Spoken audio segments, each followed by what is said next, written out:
Welcome to the Skip and Shannon Undisputed podcast. I'm Joy Taylor. You can catch us Monday through Friday at 9:30 a.m. Eastern, 6:30 Pacific on FS1. Here's what this podcast is all about. It's an unscripted, unfiltered, undisputed version of the day's show, and there is a lot to get into in today's podcast. Shannon doesn't back down and tells us a story of why he needs 2 days after last night's Giants win. Skip claims no sweat. All we learned last night is that Dallas has become a top 5 defense. The guys react to the blowout win by Green Bay against Seattle on Sunday and what it means for the NFC playoff picture. Former Giants wideout Plaxico Burress is here to talk about his Giants looking a lot like the 2007 team and why he thinks the Steelers are the most dangerous team in the AFC right now.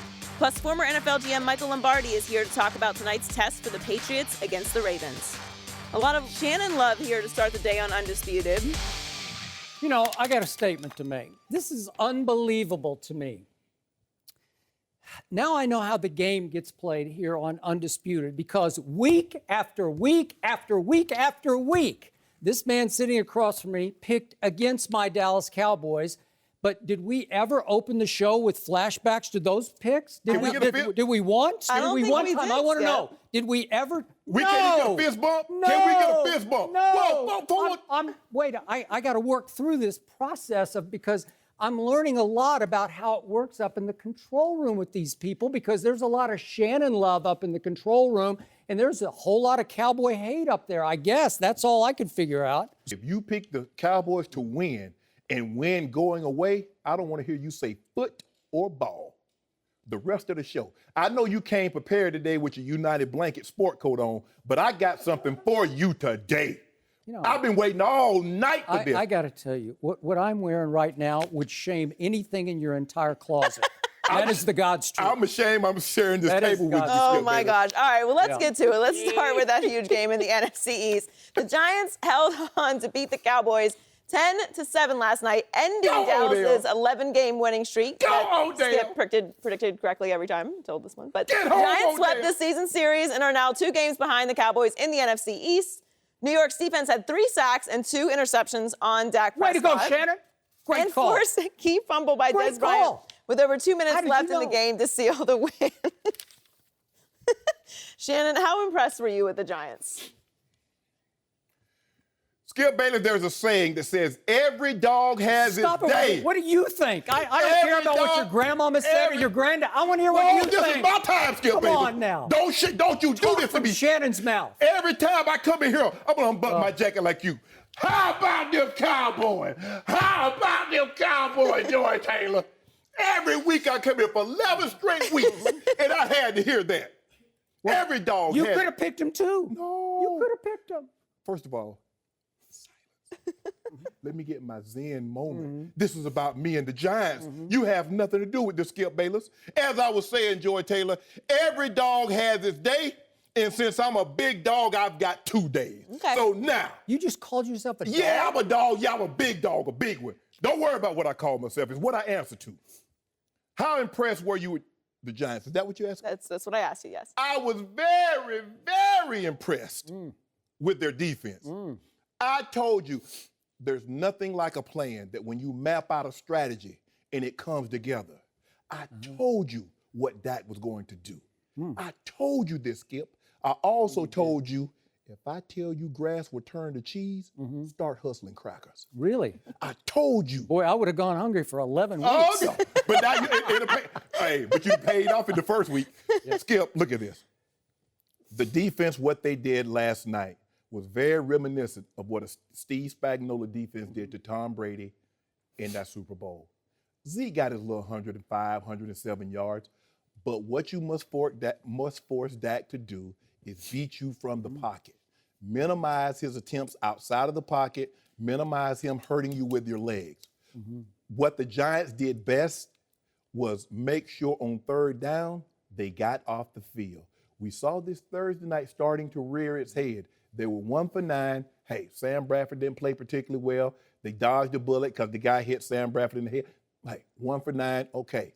When I'm looking, I'm like, okay, that's a pretty good blueprint. I think another team can do that, but it got to have that personnel. And lo and behold, the Giants. They got a guy out there on Rikers Island called Janoris Jenkins. He says, Dez Bryant, I again sentence you to 1 catch for 8 yards and a fumble. Clack it. Go to your room. He did. Olivier Vernon, Snacks Harris. I need y'all to get to him. Harrison, excuse me. I need you to get to Dak and keep him in that pocket. Yep. Oh, you know what I love? One of my favorite stats is QBR. Measure 0 to 100. What was Dak Prescott's QBR last night? You love that stat. You love that stat. You say you love QBR. Do I get to talk? Wait a minute. Wait, you asked me a question. Yeah, Wait go a second. ahead. Do I get to talk when you ask questions? Nod, just nod. Nope. I'm going to answer the question that Okay. you just asked. Dak's QBR last night was 15 to 14 for Eli. Next question. 15 to 14. Dak had a better QBR than Eli Manning last night. Who won the game? I don't care. You asked me a question. I answered it. The Dak man had a had a better QBR than Eli Manning. So you think? Wow. Hold up. So you think Wow. he played better? Interesting. What about those 2 turnovers? Great call on your part. I told you what was going to happen. I say Dak was going to wake up one morning, and he's going to realize, you know, I'm a rookie. I shouldn't be playing like this.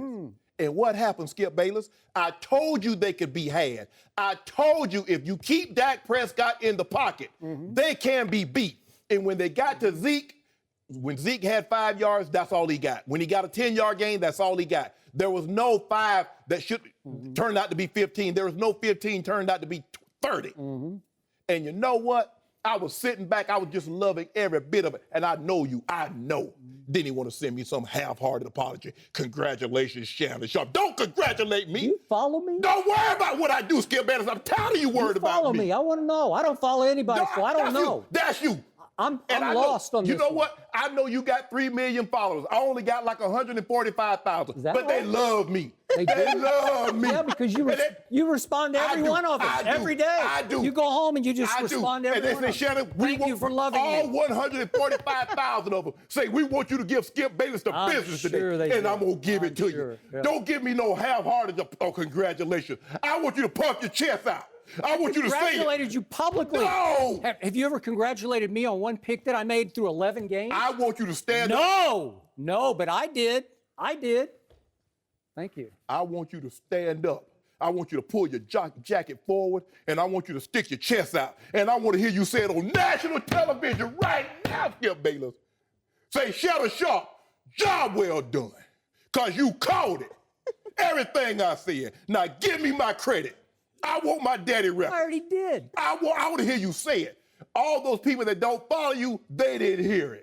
I want to hear you say it right now. All this when Joy Taylor, every time you come in here on a Monday, Joy Taylor, Help me. You right, Skip. You right, Skip. You said it, Skip. I want to hear you say it. You took this hard. I think didn't that, know. Skip, I really think that you should check and see how much Diet Mountain Dew is left in your fridge today, because I'm pretty sure that Hold Shannon on, drank where- all of it. hold Were on. you creeping on my dew fridge? Where's my dew? Did you drink all my dew Okay, today? one more thing before I go, and I'm going to turn it over to you. Where is my dew? I thought you wanted to propel. Where's my prepare? Because the dew was for Thursday night, Kansas City. I was up 4 cases on you, and you have now won 2 in a row. So I'm still up 2 cases. You know what I want, Skip? I went to a specialist. You still owe me 2. I went to a specialist on Friday. He said, Shannon, I don't think you should drink any more soda. He says, I don't think you should drink any artificial water, no flavored water. So you know what I want? I want you to go get me a 55-gallon drum of well water. I'm talking about the one where you drop the bucket down in the well and you pull it up and pour it in a bucket. That's what I want. I want 55-gallon drum of well water. Wait, you still owe me 2 cases. And right now, You got to get even first. you know what right now? You owe me 2. Also, what I want that look on your face. Get that close up. I want that look on his face right there. You see that? That's what I want. That's what I want. Hold up. Which one is my camera? Which one is my camera? Positive. How about them Giants? How about them Giants? How about them Giants? I'm tired, guys. I was in New York all last night. Had to fly all morning to get here. Me, Odell, Janoris, we were out in New York City late celebrating our victory. Skip Bayless, I got nothing else to say. You take the final 12 minutes of this segment and you do what you want to do. This is what I'm going to do, Skip. You don't mind if I do this to you. Tell me if you're finished. I'm done. You didn't enjoy this at all. Go ahead, Skip. It's all you.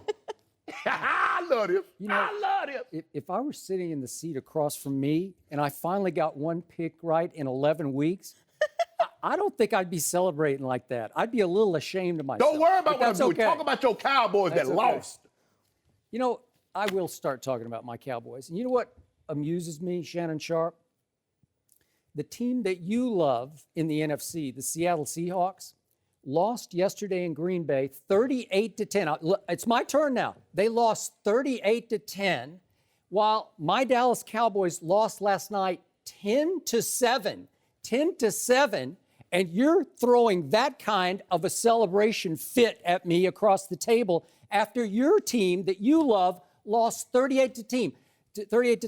My team lost 10-7, and I can make a case that if Dan Bailey's 55-yard field goal had carried just an inch or two farther at the end of the half, it could have been 10-all going to overtime. Just a couple more inches.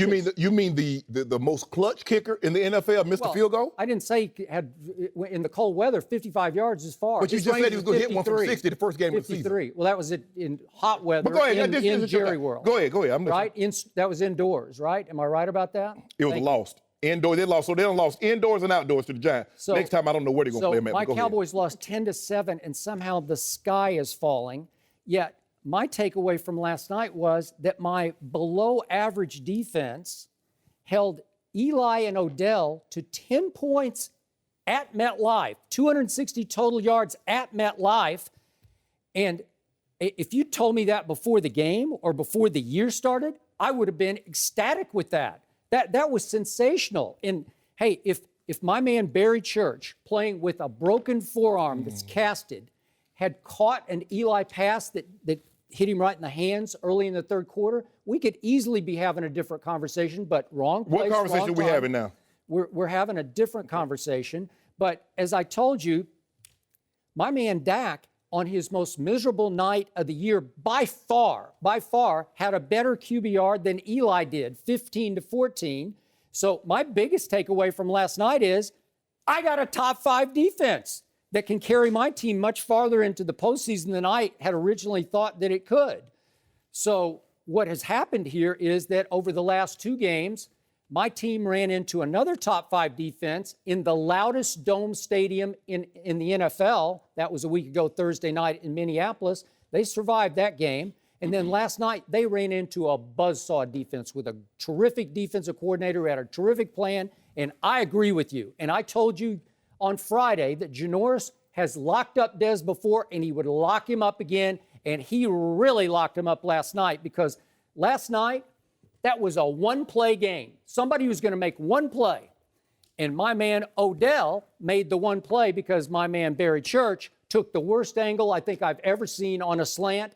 I don't know what Barry's doing. I like Barry very much. But he just cold whiffed on Odell and let him loose for whatever it was, 61 yards. Was it a worse angle than the guy in Pittsburgh took on Demarius Thomas? It was worse than that? It was worse. Okay. I don't think I've ever seen anything like this. Okay. So the bottom line to this game was that the superstar receiver on the home team made one play, and just one play, while the superstar team receiver on my team made 0 plays, as you pointed out, and he made 4 big mistakes. And can I count the ways he cold slips on a route on 3rd and 2 early in the game? Remember this one?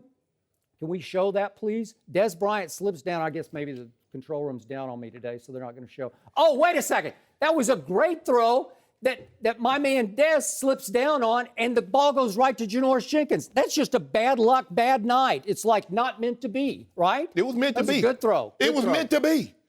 And then that which is to be will be. Yeah. Then on the next big interception, Dak Prescott just decides to throw a Tony Romo special. I'm going to throw it up for Dez to go up between 2 DBs and snatch a jump ball. And what happens? I don't know. Dez Bryant just stops running. Never found the ball. Never even seemed to see the ball. Those two have no chemistry and no wavelength. And then what happened late in the game? Finally, Dez gets open on a slant against Janoris and catches one for a first down and lets Janoris strip him. Let him strip him. Fumble, game over. Well, that's horrible. The big-time receivers don't make plays like that. And then the last gas play, it's 4th down, and Dez Bryant could have caught the ball. It's just a little low on the turf. And he lets Janoris get a hand in and knock it out again. That's not a big-time receiver making big-time plays. So your guy made one play. Mine made 4 mistakes. Which leads me to my man, Dak Prescott.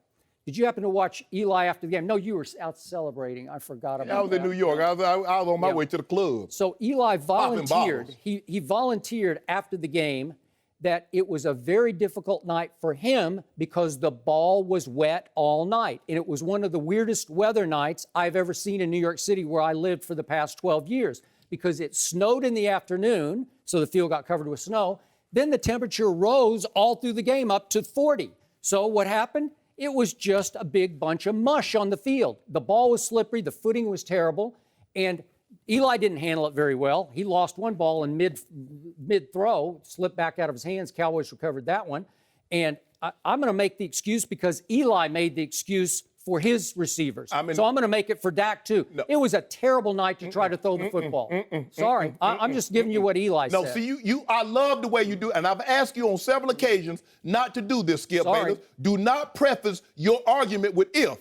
Because I also told you if I were to sleep in my garage, does that make me a Mercedes or a fool when I have a perfectly good bedroom? You're a fool. Exactly. Yeah. So you making these excuses is unacceptable, Skip Bayless.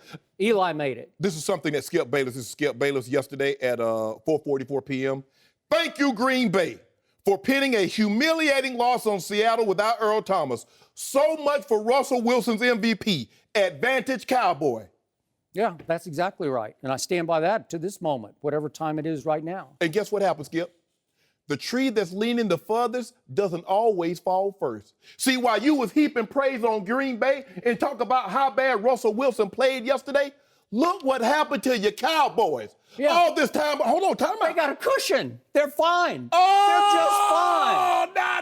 Wait, are they out of the playoffs now? Oh, I'm sorry. I miscalculated. Is Seattle out of the playoffs? Wait a second. Is Seattle out of the playoffs? Oh, my God, my Cowboys are out of the playoffs. No, what am I going to do? No, I'm not going to let you do that. They missed the playoffs. I'm not going to let you do that. Over. I'm not going to let you do that. The season's over. What am I going to do now? Go ahead. Oh, no. Go ahead, do you. And when it's my turn to talk, I'll talk. Go ahead. Yeah, I can't wait to talk about the Seahawks. Go ahead, talk about it. No, they ain't no net. Yeah, now you want to. So here's what happened. So Zeke did have a pretty good first half. He went 15 times for 86 yards. That's 5.7 a crack. And then that Giants defense started to lock down. Second half, he goes 9 for 21, which is 2.3 a carry. But in the fourth quarter, did Dak get any help from Zeke? No, he carried 4 times for a -1 yard. -1. So the whole game was put back in Dak's lap with a slippery football and receivers who couldn't hold on to it. And the MVP. Wow. If Dak Prescott is the MVP that you say he is, he should have delivered. He did deliver. He was leading the NFL in QBR going into the game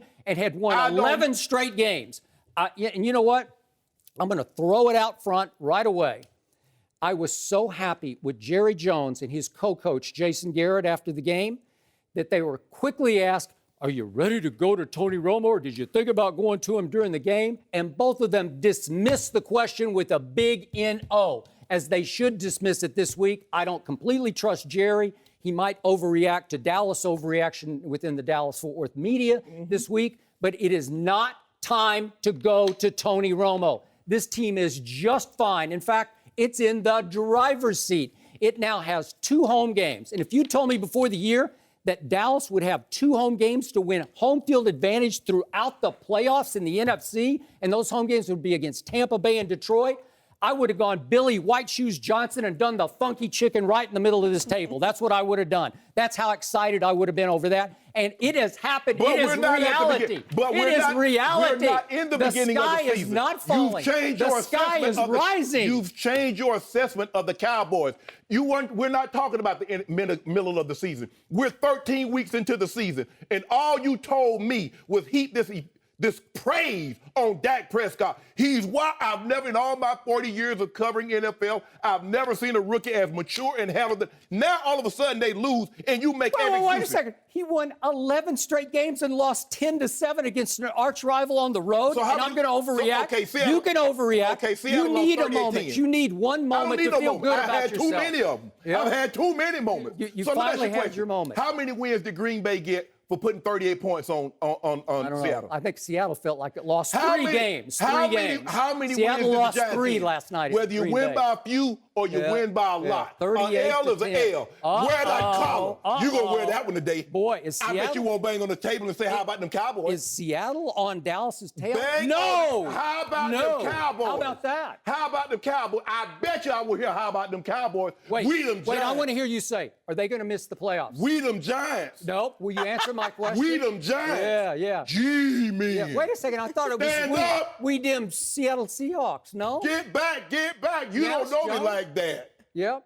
So help me out here. Will you answer my question? What's your question? Is Dallas going to make the playoffs? They lost last night.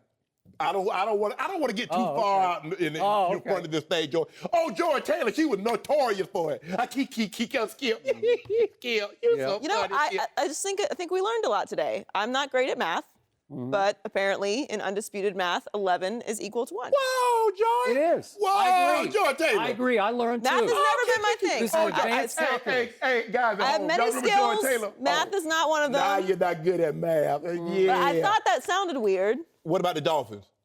I think they won.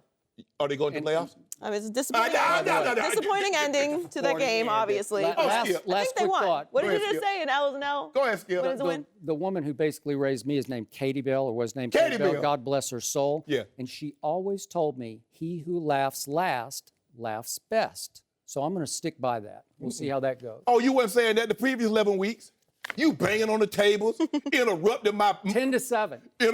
zen. I'm It's just a loss, fine. Skip. I'm just fine. It's All right. a loss. I'm Today good. is, I'm gonna have to I'm work better. today. You good, but I'm better. No mercy.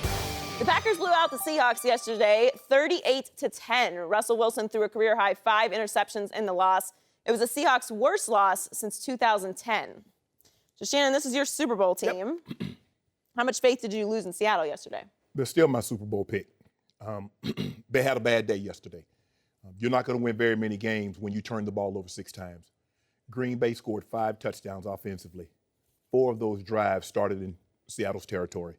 And when no matter how great your defense is, if you give an offense led by an all-time great player that many cracks at you, bad things are going to happen. And that's what we saw yesterday. Aaron Rodgers, over the last 3 weeks, has thrown his hat back into the MVP discussion. The problem that I had is that when they were struggling, it was always someone else's fault. The offensive line wasn't blocking, but that's the same offensive line they've had this entire season. The receivers couldn't get open. Those are the same receivers that he's had all year. He has 2 receivers that's in the top 5 in touchdown catches. Jordy Nelson quietly has 11 or 12, and Devontae Adams, who had another spectacular day, has 9. And the difference is that Aaron Rodgers is playing like the great MVP quarterback that we remember. And when he plays as good as he's playing over the last month, no matter how bad they are defensively, no matter how bad they might be on special teams, great players can raise the level of play of everybody on that team. And that's what we're seeing. I'm not done with Seattle yet. I was a little disappointed. I mean, a lot of Russell got some bad breaks. I mean, the pick in the end zone, okay, that was his. But 2 or 3 of those balls caromed right off his receiver's hands and into the Packers' hands. So I'm not giving up on the Seattle. I still believe they're going to win their division. They're going to have a first-round bye, and then from there, one game, possibly have to go on the road to see the Cowboys. But I still take them over anybody else in the NFC. By the way, why didn't we use the flashbacks from our Friday picks? Skip is over. Curious. I just Skip want to is know. over. I'm just curious about that because we used them off the Cowboy game, but It was weird because I think you picked the Packers. I think I picked the Packers and you picked the Seahawks. But that's not your team. But maybe I'm a little That's not foggy, your but, team. you know. That's not your team. Now you love Aaron bleeping Rodgers because you wanted him to help your team. But little did you know the Giants was going to help my team also.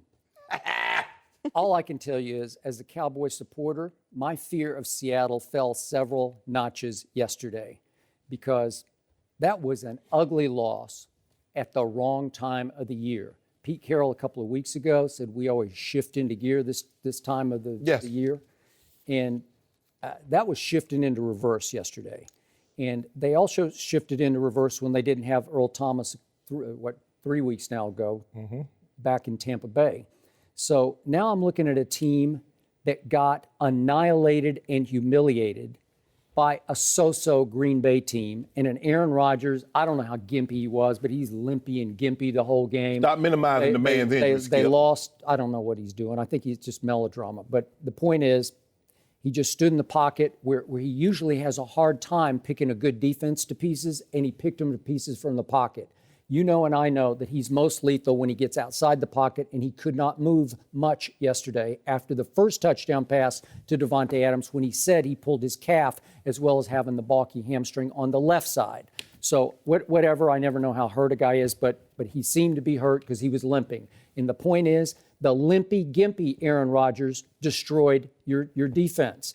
And I didn't see any pass rush. I don't know where Michael Bennett was. I know he's back. That's what they said before the game, but I didn't see him. He didn't flash off my TV screen.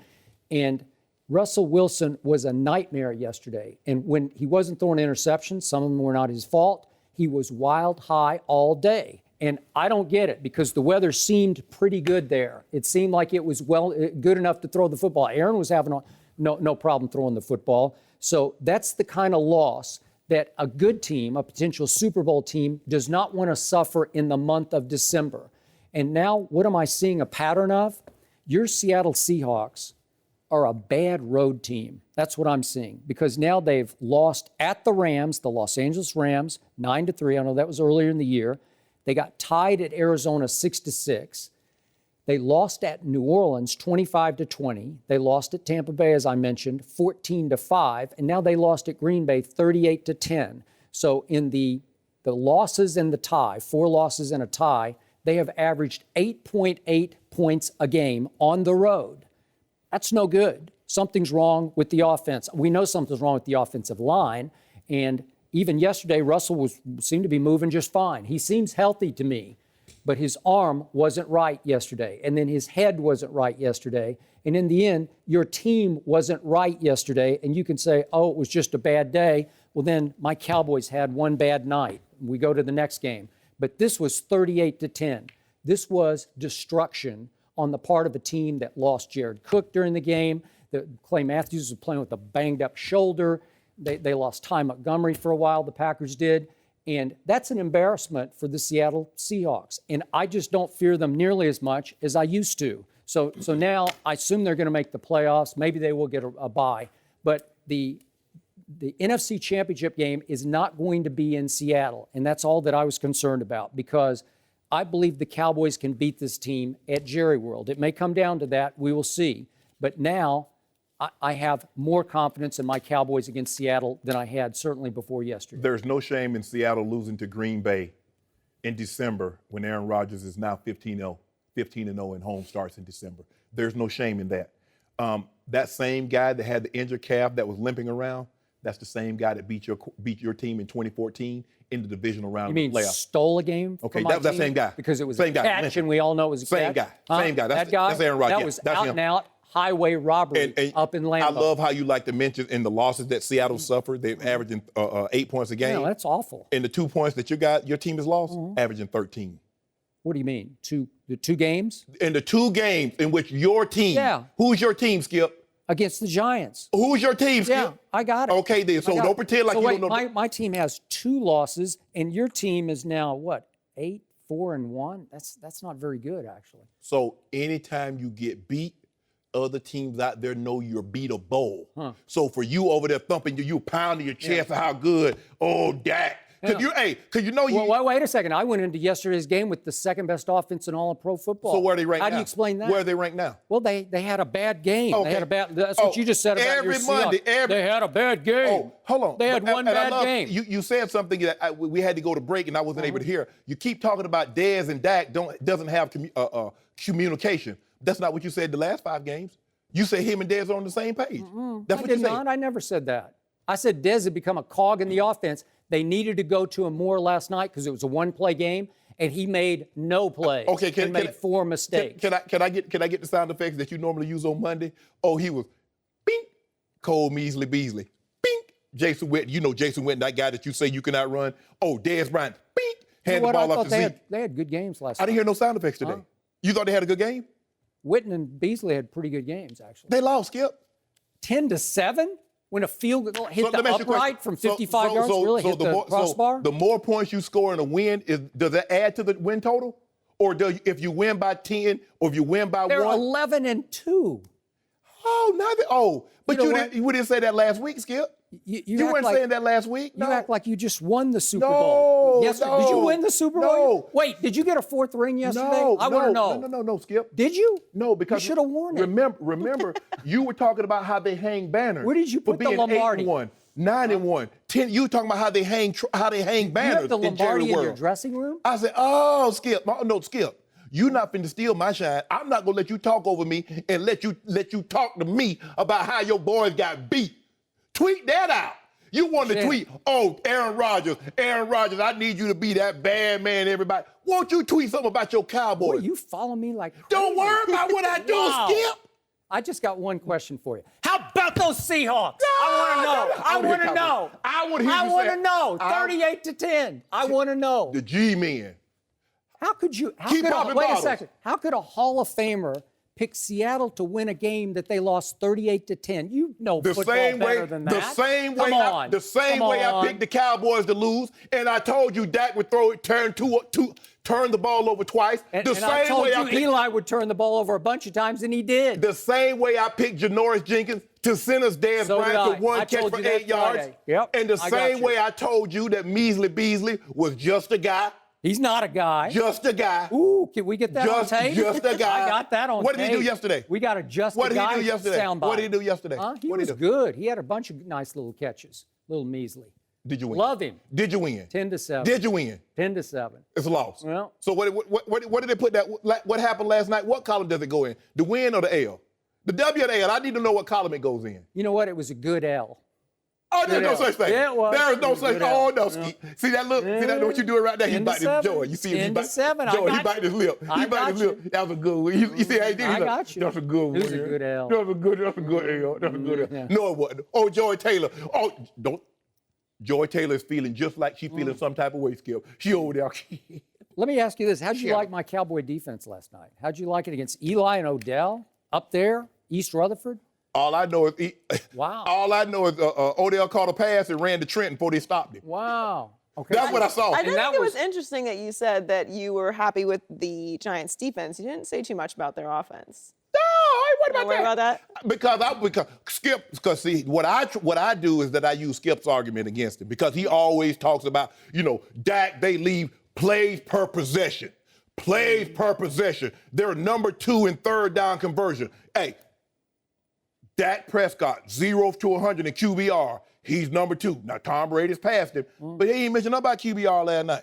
He ain't mentioned nothing about that. But Eli's QBR was worse. Eli won. Eli on the winning team. Oh, but his QBR was worse. On the winning Thank you team. for asking me that question. He on the winning team. Eli, where's the cutout? I told you about messing with Eli on Friday. I told you not to touch him. Eli fell right into my trap. I loved the way he played last night. I love it. It was awful. Eli, if you're gonna play that bad Woo. and throw a game-winning touchdown, do it every week. Woo!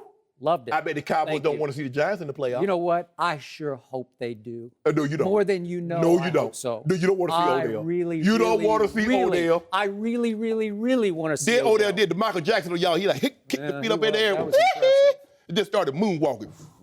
If I didn't know any better, I would have thought you ate all my candy before the show today, That's Shannon. possible. You got a lot of energy today. Old people. Skip that blowing up my top. I'm impressed. When is the parade?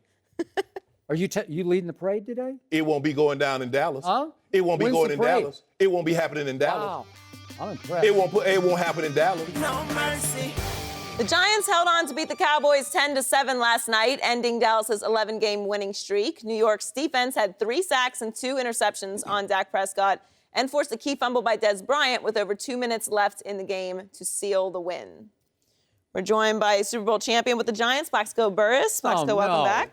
Wait a second. Now it's double jeopardy. I got 2 gloaters, 2 chest beaters. Hey, Hey, I just couldn't wait to see you this morning. I know. I love you too, man. I know. I just couldn't wait to see you, man. Everything's good. Yeah, it's real good. All right. It's, I I had had a a bottle good of night last champagne. night. I had a bottle of champagne I was saving. I'm sure. I was You saving. I don't was drink saving it for my wedding day. Plaxico, soda what did water. you know? Shannon won the Super Bowl last night. Did you know that? He won the Super And Bowl. what- He and got what? a 4th ring last night. Yeah. And what? He got upset. He's upset because everything that I told him Friday, how it would happen, it happened. And so when he came out here every week for 11 straight weeks, Right. they were hanging banners in Jerry's world. Just poked out. They're 1-1. They hung another banner, 2-1. They had like 10 banners hanging up. And now all of a sudden, now I get to laugh. I want to key, and everybody upset with me. I thought you were about humility. Hey, I haven't seen I him this quiet was in till a long Skip. I learned everything I learned how to do at this table. Yeah. I learned to do it from that man across the table. He's actually sitting back in the show. I haven't heard him this quiet in a long time. Well, just start talking and see who finishes the conversation. Are the Giants now a Super Bowl threat? I believe so. If you look at the Giants over history, back in 2007 and 2011, those guys were wild card football teams. 6 seeds, and well, you were one of those guys. Yeah, they're basically in a place to where, everybody's kind of looking them off. Right. And they basically have a lot to play for, but at the same time, they're looking at it as, hey, we can make a run like we did back in 2007, 2011, and Steve Spagnuolo with that defense, what he did last night was just phenomenal. It was. It was actually looking like the defense when we won the World Championship back in 2007. Yep. Offensively, we got some things we need some things we got to fix. We was 0 for 6 on third down in the first half, 2 turnovers. And we just got to find a way. For the game. We just got to find a way to protect Eli Manning because they're not doing a good job of that, right? And that's the reason why I don't think they're serious Super Bowl contenders. First of all, Eli is still making mistakes that a first or second year guy is making, and he's in year 3. That interception to Church, he had no business. Right. I still don't know, and I've looked at it several times. You mean the one he didn't catch? Right. Yeah. I'm still trying to figure out where was he going with the football. And Flowers. I think that there were guys running off the field on the defensive side, so he kind of thought that the referees were going to throw the flag, and he had a free play. Okay. So he kind of took a shot down the field. You're talking about that the deep ball. Yes. Or are you talking about the one? I'm right talking out about of the Church. He fumbled the ball once he rolled out of bounds. That's another one. Yeah. That was the first play of the second half. Yes. And Dallas would have had the ball inside the Giants' 30-yard line, and it might have been a whole different story. And I'm looking, Skip. I'm looking at it in Plex. I'm like, dude. I said, well, they got obviously they're going to show the wide view. I still don't know who what he's throwing to. And then his offensive line, Eric Flowers, he should have set up a Salvation Army jug. At least make the guys deposit money as they go around. He has no knee bend, and all he does is pivots. And when you do that as a tackle, I told you, Skip, if you leave the door open, flies will come in your house. They were just every time. Eli doesn't have any time to throw the football, and then I watch him pull. Plex, you know this. When you pull, you got to pull tight because the guy that's going to make the play is coming from inside out. He's pulling wide every time, and Sean Lee run right by and hit the back for no gain or for a loss. Those are the two. Defensively, I think they have all the makings. They have 2 corners. Janoris Jenkins is a press corner. He likes to be in your face. Hey. Rogers Cromartie. He can play, man. Rogers Cromartie. He knows how to play. Is an off corner. Yeah. He likes to do what we call clue. He likes to look at the quarterback and also see the receiver out his peripheral. That way he's okay. 3 steps, this is a slant, I'm jumping. 5 steps, okay, I got to worry about it. So that's how he plays. He don't like to get his hands on you. He just wants to sit back and clue. Landon Collins, he's trying to supplant Cam Chancellor as the best strong safety in football. He's unbelievable. They got guys.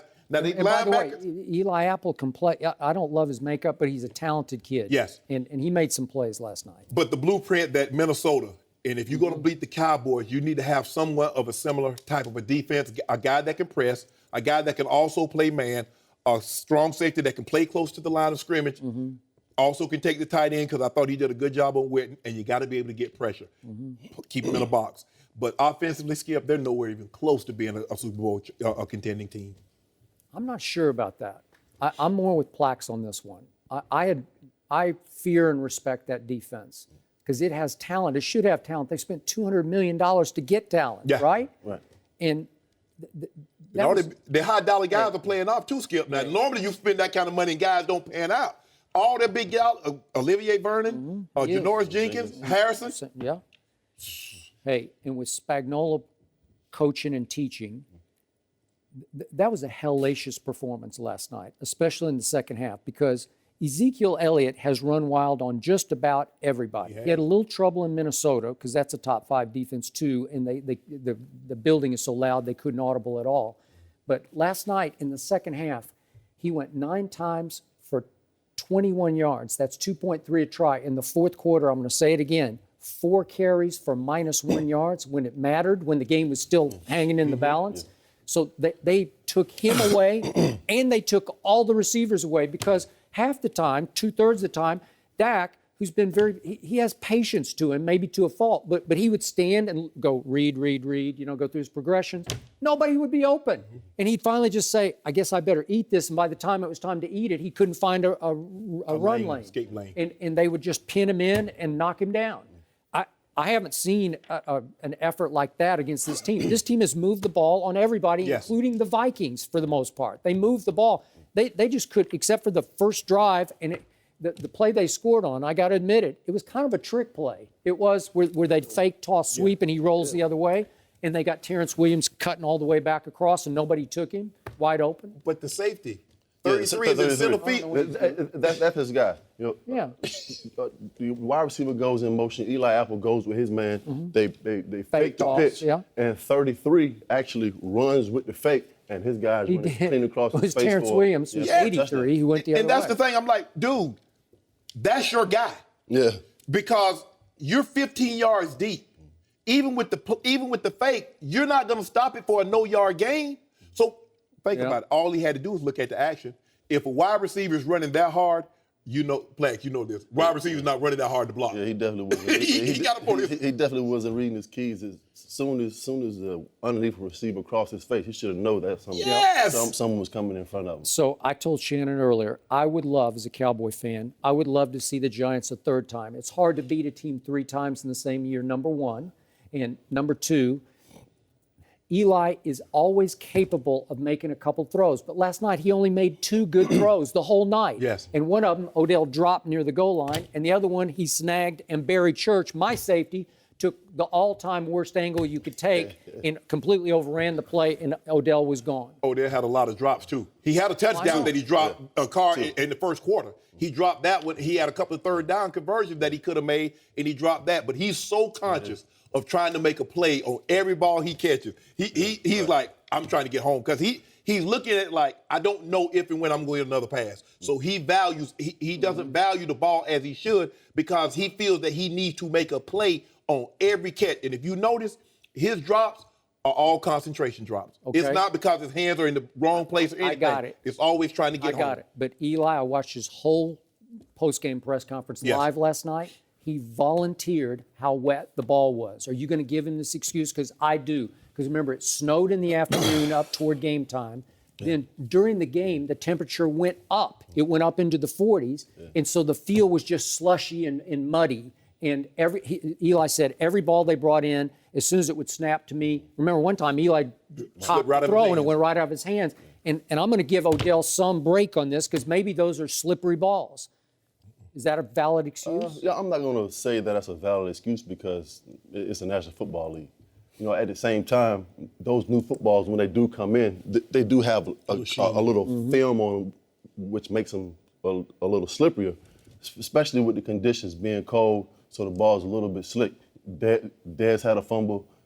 OBJ had 2 drops. Eli throws the ball and it falls out of his hand. So I'm not going to say that that's a valid excuse. You still have to go out and perform and get the job done. Yep. All right. So I'm going to go negative on my Cowboys in one way I didn't go earlier with you. I'm going to suggest that maybe my team got a little too full of itself last week. Maybe not only my owner, but my quarterback and my running back started to feel themselves a little bit, to maybe, as you say, smell themselves a little bit. Because we saw the video of Dak and they were popping bottles. They were spraying champagne. And don't think that made its way to the Giants locker room. And then I told you I love Dak's quote last week, if he could back it up, in which he said, I know the Giants defense. And he was saying, I didn't really know them the first time around, but now I know them.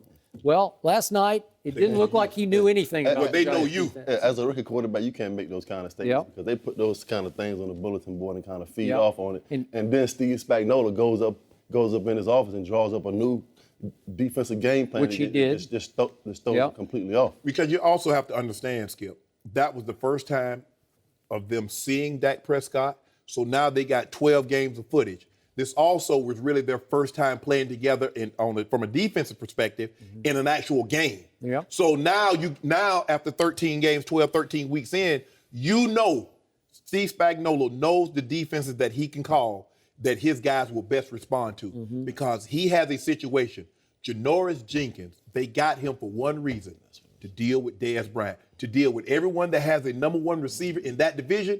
His job is to deal with him. They got a pressure guy. I mean, if you look at the Broncos had pressure guys on the edges.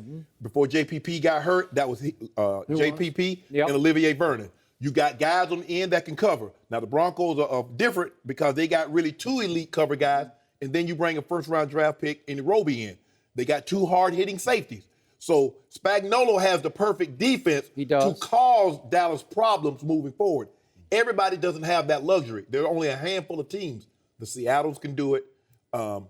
Obviously, the Giants can do it because they did it in Minnesota. But you need that. You need two particular players on the front end and two guys on the back end to give you a chance because the third guy is going to have to be down in the box to stop that run. Hey, the one thing you did not predict on Friday was that kid from Notre Dame, Romeo, or whoever he is. That's his first name. Yeah.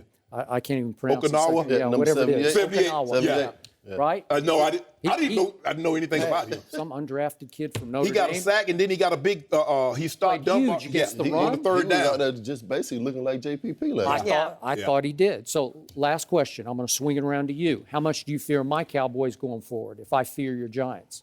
I never feared the Cowboys, to be honest with you. But I will say this. I don't think the Dallas Cowboys want to play the New York Giants in the playoffs. No. Three times is the charm? It's just that psyche of that NFC East battle. All the records kind of go out of the window. And the way that defense is playing right now, you got a guy like Shannon just said, Janoris Jenkins, who can basically take a guy like Dez Bryant out of a football game. That's a large percentage of the Dallas Cowboy offense, which they didn't have last night. And they have 3 more games, so we'll see where they're at. Right. But you got to understand, they still have a rookie quarterback and a rookie running back, and those guys are, I think, kind of reading the newspaper clippings about themselves and kind of feeling a little bit. But they have to get back to what they want to do if they want. Okay. Well, that game would almost certainly be at Jerry World, and I'll take it. I say bring it on. I thought the Giants. I actually thought the Giants' front line did the best job so far this year of neutralizing the Cowboys' offensive line. They did. Because we don't normally see that kind of pressure being put on Dak. No. And it was constant. It wasn't like he had time to pat the ball because we've seen times he's back there patting the ball 1,001, 1,002. And then he's checking down and take up. No. All those things. So, Skip, you were on Skip. Like, you got Skip worried now. You worried about the Cowboys. I told you so. I said bring them on. I gotta say, this was a much more civilized conversation about the Giants and Cowboys than earlier. Yeah, Skip, I love Skip. Me, Skip. You spent out all your energy earlier? Yeah, he had me sweating like a Baptist minister. I had to get the congregation in to say, have mercy. No mercy. The 10-2 Patriots host the 7-5 Ravens tonight. The Patriots have won 3 straight, and Tom Brady is 7-3 in his career against Baltimore, including the playoffs. We're joined once again by Michael Lombardi, who spent the last 2 seasons in the Patriots front office. Michael, who wins tonight? Well, AJ made me bring out the cards because he says I won't remember the score. I've gone back and forth on this game so much because I think Baltimore's such a desperate team. If Baltimore loses, it really could hinder their playoff chances. And New England does have a little bit of a cushion. Baltimore matches up extremely well with New England. New England's receivers, they had to sign Jeff Whalen the other day. Danny Amendola's not going to play, whether Edelman's healthy. Martellus Bennett is really not healthy. He'll probably play. Their offensive weapons, to me, have seemed slightly limited. And then Joe Flacco is the anomaly. He's Joe Flacco versus the NFL, and he's Joe Flacco versus the Patriots. I mean, you can write down today 3 touchdowns, 1 interception. That Joe Flacco gets the Patriots in the Hall of Fame. He just really plays well. Does. So I think because they're so desperate, I think the Ravens will win 20-17. Thank you, AJ, for reminding me what the score was. But I think that because they're so desperate. But New England losing 3 home games to me seems a little off kilter. And the Patriots' defense has played better, and this Baltimore offense historically has played bad all season. Last week, as you said earlier in the show, they played as well as they have against the Miami defense. So I think it'll be I think it's a playoff game tonight. I think both teams hate each other, and I think just a little history here. You have to understand why there's so much hatred, because Belichick essentially was supposed to be the first head coach of the Baltimore Ravens. okay? And Ozzie Newsome was with us in Cleveland, and most of the Patriot way started in Cleveland. It ended up going to Baltimore, and it became the Patriot way in New England. So there's a lot of history between this organization. There's a lot of familiarity between the organization. The grading systems and the scouting department are very similar. So there's a lot of animosity that builds up through the time. And then when you go to the when you go to the Deflategate, which started with Baltimore and, all the complaining that Baltimore did about the illegal formations, it just intensifies. So this will be a playoff atmosphere. And the Patriots moved up in the draft to get Gronk when Ozzie was going to take Gronk, and then they moved up again to get Hernandez when they were going to take Hernandez. And the best is like this year they took the quarterback from Navy. They moved up to get him, thinking we were going to take the quarterback from Navy because we worked him out about 3 times, but we never were going to take the quarterback from Navy, and they couldn't wait to pat themselves on the back for beating us. So it's a constant rivalry. You got him again. Yeah. But you know what? As bad as the Ravens' offense can be at times, whatever it is, they don't really struggle against the Patriots. No. I don't know what it is about this offense playing against that defense, but they find a way to move the ball up and down the field. I think it's going to be a very close game. I got it 24-23 on a 50-plus yard. On the card? Yeah, I got it on the card. Okay. On a 50-plus yard field goal by Justin Tucker. The only thing that concerns me about the Patriots offense are their running backs, Lewis and White, matched up against the Broncos, the Ravens linebackers and safeties. They scare me because outside of that, I don't feel they have anybody that can beat you. Hogan's okay. Amendola, he can move the chains. But without that big number 87, that 6'7", 275-pound monster that's normally out there that nobody has an answer to, it makes their job a lot easier defending this offense, the Patriot offense, with him not being there as opposed to him being in there. But the backs could play a major role in this game. But I still like the Ravens. Close. Michael Lombardi, every time you're on this show, you always side with Shannon on everything. And here you go again. I thought you were going to be on the Patriots side because you got Patriots ties and roots. And, I'd like you to went be. I'm Shannon's going to be direction. rooting for him. Were you guys talking in the break or what happened? We're both lawyers. We're in the same law firm, but sometimes we work on different cases. Oh, okay. Well, I hear you. At Foxborough, Flacco is Brady. I don't. In fact, he's better than Brady because the QBR over the 6 games Flacco has played, he's had a 62 QBR total versus Tom's 57. I mean, Brady's thrown 11 touchdowns, 10 interceptions for a 76 regular rating, not a QBR rating, just a regular NFL rating. Yeah. I mean, those numbers scare me. Yeah, and Flacco has 13 touchdowns, only 5 interceptions. Right. So I get it. And this team will step on the field tonight, as you well know, extremely confident against Brady and company. Yep. I'm still not going to bet against Tom Brady in a December game at Foxborough. And I do think he's been on a mission all year because of Deflategate.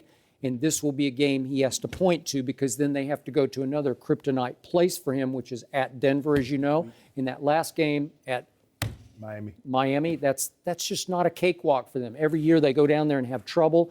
And I know it's probably going to be Matt Moore. I assume it's going to be Matt Moore. But he's not bad to me. He's good enough to cause this team problems, and their running game is definitely good enough. So I think Brady looks down the schedule and says, we need this game. I think they need it at least as much as Baltimore needs this game, if they're talking about home field advantage throughout the playoffs. Yeah, I definitely do. I think this game is going to be about the first quarter because if the Patriots get behind, if Flacco gets the opening kickoff and gets them behind, and the Ravens defense. Now remember, Dean Pease was the defense coordinator in England. So again, there's ties, and they're very familiar with one another and how they attack one another. So I think whoever gets the lead and can play from in front in this game can set the pace and hopefully help their defense. But if you have to play from behind against Baltimore, it's tough. And then, it's a winter mix going to be tonight, so it's going to be rain with snow. The ball's going to be a little loose. It's going to come down to who protects it well. And they have Tucker. And look, when you have a really good defense and you have a great kicker, and they have a really good defense and a great kicker, it's a good combination in December and January moving forward. I mean, I'm fearful you have inside information on this and that you should pick against the Patriots, right? Well, I think that the Patriots, I never underestimate Tom Brady. I'm with you on Tom. I love Tom. I think Tom's tremendous, but I think there's some times where you face a team where you're going to need that win the game outside the numbers. Right. And the Ravens have always done a good job of forcing the ball to go outside. And can they do it? I think Dion Lewis against these linebackers, whether it's protection or whether it's route running, will be effective. I think James White will be. But I do think that Flacco is the wild card. Flacco comes and plays extremely well. And they always have an ability to move the football against the Patriots. And whatever they done, I mean, they were 0 for New York. They went to New York, lost to the Jets. They went to New York, lost to the Giants, the Ravens. But for some reason, when they go north of New York, they become a different team. Well, they just have confidence. The Patriots are an intimidating team to go up there and play in Foxborough. Right. And they're not worried about it. And that's all they talk about in Baltimore. This is the team they feel. I know they have to beat Pittsburgh and they have to beat Baltimore and they have to beat New England. And they just take a different personality. The other thing I think that has to be said is they change who they are offensively when they play New England. Because they're always managing the game offensively with their defense, when they play New England, they have an offensive mindset. So they try to score. They know they're not going to win the game 13-10 or 16-13. They know the game's going to be in the 20s. Right. So they allow their quarterback to be a little bit more aggressive, and I think that pays off for them. Yeah. No mercy. The Steelers beat the Bills 27-20 yesterday. Le'Veon Bell had a career game for Pittsburgh with nearly 300 total yards on offense, including 3 rushing touchdowns. The Steelers have won 4 straight to get to 8-5 on the season. We're joined once again by Super Bowl champ and former Steeler Plaxico Burress. Are the Steelers a Super Bowl threat?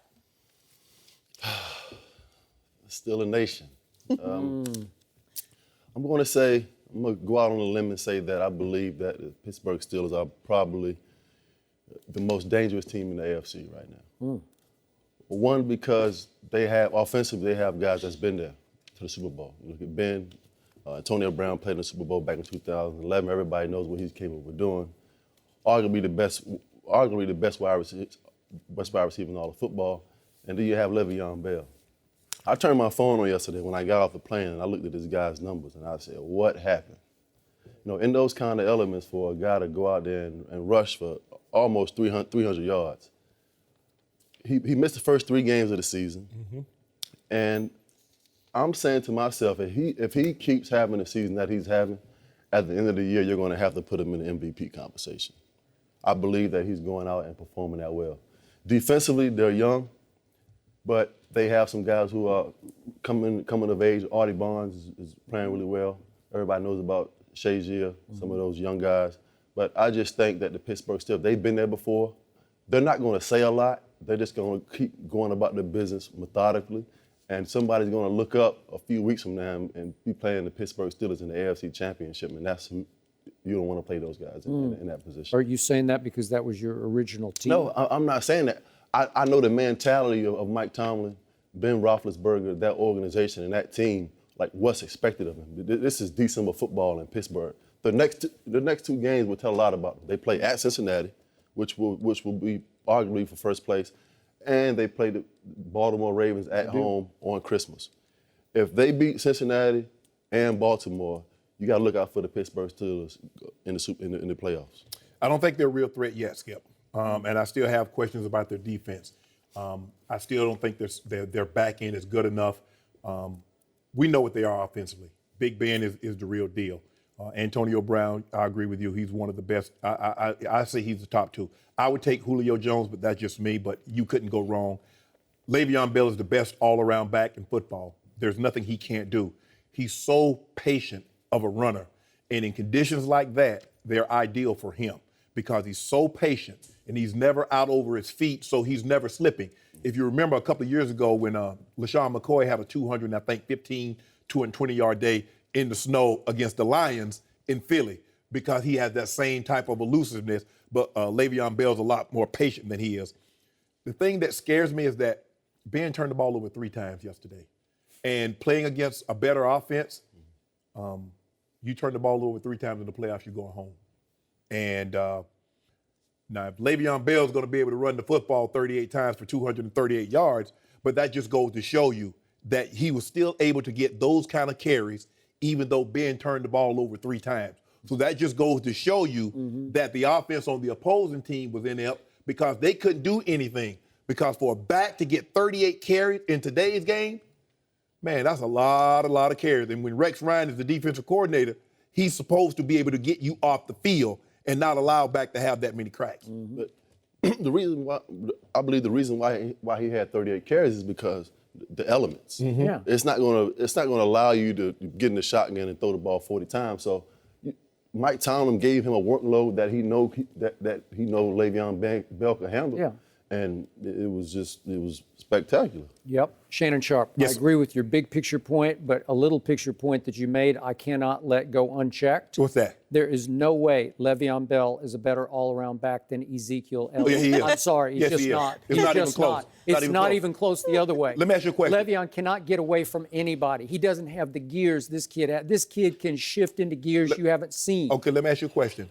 How many times have you seen Ezekiel Elliott line up in the slot or line up out wide and go down the field and catch a pass? Highly capable. I They just don't haven't know done what it. he's capable of. I'm talking about have you seen him do it? Well, they just don't need to do it because they got Measly Beasley and they got all kinds of other little guys. I mean, I think Joey might prepare a 7-course meal. I haven't seen it, but Ooh. No, I can't. yeah, okay. See, Are we using the microwave in this scenario? go ahead. Yo, so you think Zeke? But okay. You can't possibly believe this. I can definitely believe it because I've seen it with my own 2 eyes again and again and again.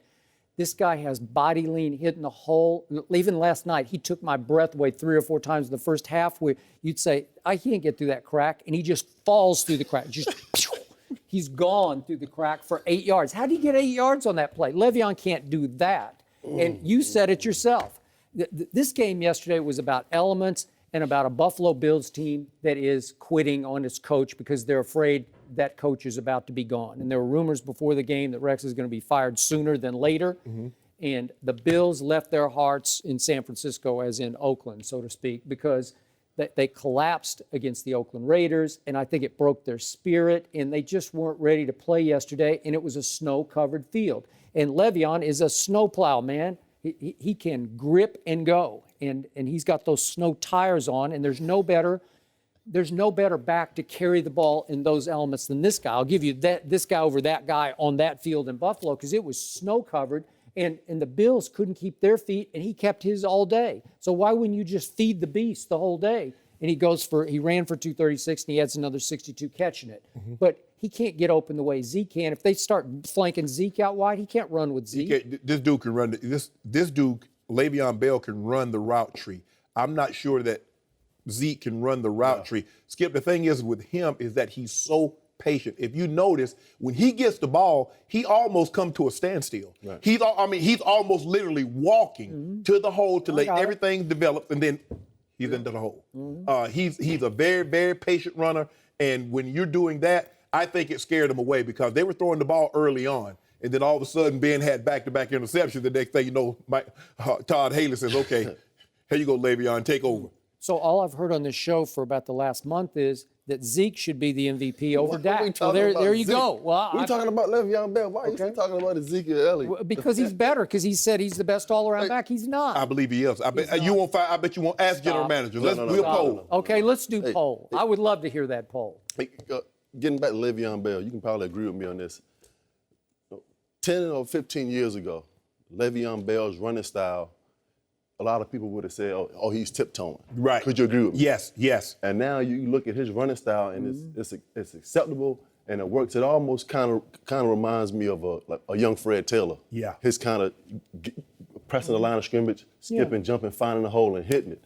And his running style is one that I've never seen for him to have the type of success that he's having. And he's a tall back. Yeah. He's about 6'2", 6'3". But He's the old tall, days, rangy the tiptoers would tiptoe into the pile for a yard. This guy tiptoes, and then he, as you said, sees his crack, and then he just bulldozes. That's the thing. I'm like, dude, because sometimes you get like, dude, just hit the hole. Just one time, just hit it, get 2 yards. He's like, nope.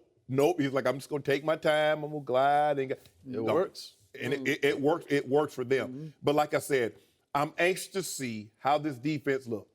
I really can't take anything away from Pittsburgh. Gather any information from Pittsburgh defense playing a Buffalo Bills offense. I can't. I can't. I so agree. they might get. Bud Dupree had 2 sacks. He's coming along. James Harrison is still at 38 years of old, can still generate a rush from time to time. But Skip, I can't take anything when I'm looking at Buffalo's offense and how end up they are. I mean, you look at Tyrod Taylor's number, they look good at the end of the day, but you're like, that's it? Now Rex won't give him a vote of confidence going forward, probably because Rex doesn't have a vote of confidence, but I don't know if either one of them are going to be back next year. Well, look, the thing is, who are you going to draft? I don't think Tyrod Taylor is a bad quarterback. I just don't. I think they handcuff him because they tell him going into the game, well, this is what you can't do this. If a quarterback is constantly playing afraid, he'll look that way. And he looks like he's playing afraid. He looks like, I can't make a mistake, or they're going to yell, or they're going to say something. Let the guy play. Okay, but in the fourth quarter at Oakland, when it was time, Yes. Oakland just took him out of the game. And I think Rex sat back after the game and said, I can't win with that guy. I Hold can't on. win big with him. And what Rex Ryan need to understand, his defense gave up 29 straight points. Many think he and Coach Belichick and Wade Phillips might be 3 of the top 5 defensive coordinators. And your defense. Actually, his twin brother's defense. Yeah, Go ahead. Well, first of all, his twin brother was in Dallas. Think about it, though. His twin brother was in Dallas, and they were the worst defense in history. Gone. He went to New Orleans, and that defense was even worse than the one in Dallas. So at some point in time, look, I love my brother. But you're not finna get me fired, bro. You ain't finna come up in my shopping. He is his brother's keeper. No mercy. This is the Skip and Shannon Undisputed podcast, where we're delivering you an unscripted, unfiltered, undisputed version of the biggest topics of the day's show. Be sure to subscribe to the podcast on iTunes, like us on Facebook at Undisputed on FS1, follow on Twitter at Undisputed, and catch us at 9:30 a.m. Eastern, 6:30 Pacific, Monday through Friday on FS1. You can find us on channel 219 on DirecTV, 150 on Dish. Thanks for listening. I'm your host, Joy Taylor. We're back Tuesday for more Undisputed. It'll be a good time, and we'll see you then. Fox Sports 1 of 1.